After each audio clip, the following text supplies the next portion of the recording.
नमस्कार साथियों, स्वागत है आप सभी का स्टडी फॉर सिविल सर्विसेज में। ये क्लास है हमारी आरो यारो हिंदी की, और आरो यारो हिंदी में जो टॉपिक हम लोग डिस्कस कर रहे हैं वो है तत्सम और तद्भव।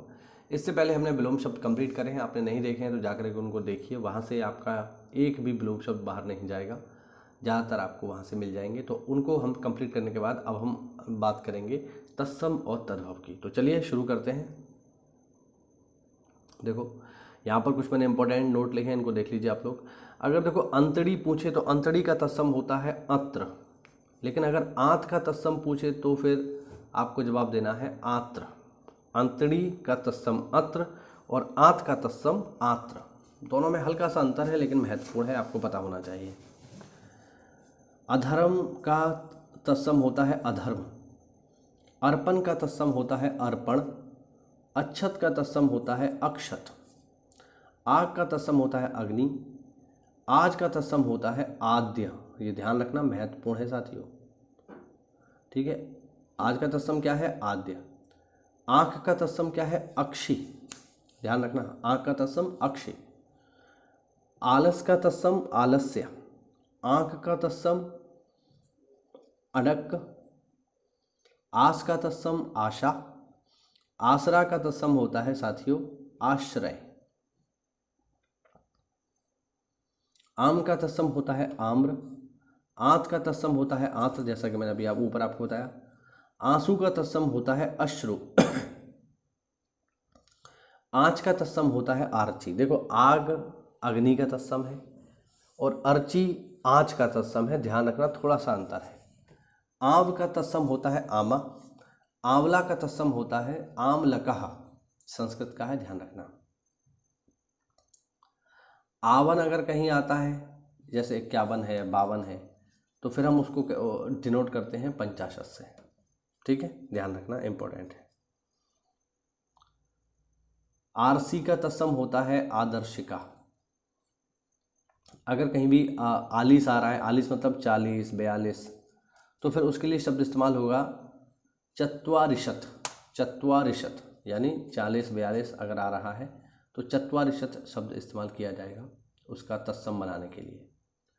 आधा का तत्सम होता है अर्ध, ठीक है। 8 का तत्सम होता है अस्त, आप का तत्सम होता है आत्म, आड़त का तत्सम होता है आड़यत्व, आड़त होती है ना जहाँ पे अनाज वगैरह बिकता है। आभूषण का तत्सम होता है आभूषण, आयसु का तत्सम होता है आदेश। आयसु ये पेपर में पूछा जा चुका है, आयसु का तत्सम है आदेश। अगर आपने कभी सुंदरकांड पढ़ी है या रामचरितमानस पढ़ी है तो वहाँ पर जो है ये शब्द आपको अच्छे से दिखाई दे जाएगा। आधीन का तत्सम होता है अधीन, आंचल का तत्सम होता है आंचल, आलस का आलस से हम देख चुके हैं। आवा का तत्सम होता है आपाक, आख अच्छा हो गया। आस का तत्सम होता है आशा, आसरा का हम लोग पढ़ चुके हैं आश्रय। अफवाह का तत्सम होता है साथियों किंवदंती, इसकी वर्तनी देख लेना, किंवदंती यही लिखा जाएगा इसी तरीके से, किंवदंती। लोग क्या बोलते हैं? किंवदंती। अब किंवदंती बोलोगे तो लिखो भी तो भैया किंवदंती, तो किंवदंती नहीं है, किंवदंती है। ये बिंदी जो लगी है ये ना की है तो इसका साउंड भी आना चाहिए। आगे देखते हैं। इमली का तत्सम है इला, इला ध्यान रखना, सॉरी इमली का नहीं है, ये इलायची का है।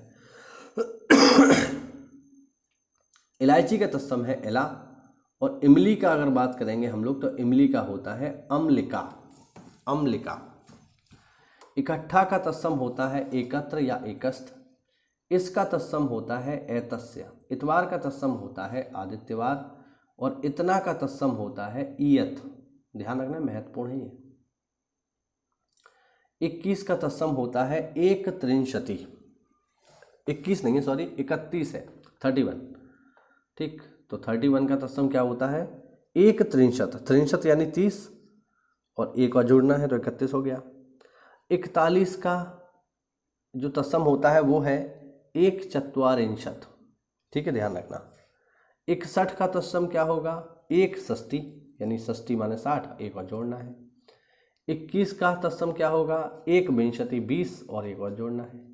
81 का क्या होगा, एकाशीति, शीति मैंने बताया 80 को डिनोट करता है और एक और जोड़ना है तो क्या हो जाएगा, 81 हो जाएगा। 51 का तत्सम क्या होगा, एक पंचाशत, पंचाशत यानी 50 और एक और जोड़ना है तो हो जाएगा 51। और लास्ट देख लो, इसमें इधर इधर का तत्सम होता है ईधुर। तो उम्मीद करता हूँ आपको इसमें नए नए विलोम शब्द मिल रहे होंगे। तो ऐसा है तो वीडियो को लाइक करिए, चैनल को सब्सक्राइब करिए। मिलते हैं साथियों अगली क्लास में, तब तक के लिए जय हिंद, जय भारत, वंदे मातरम।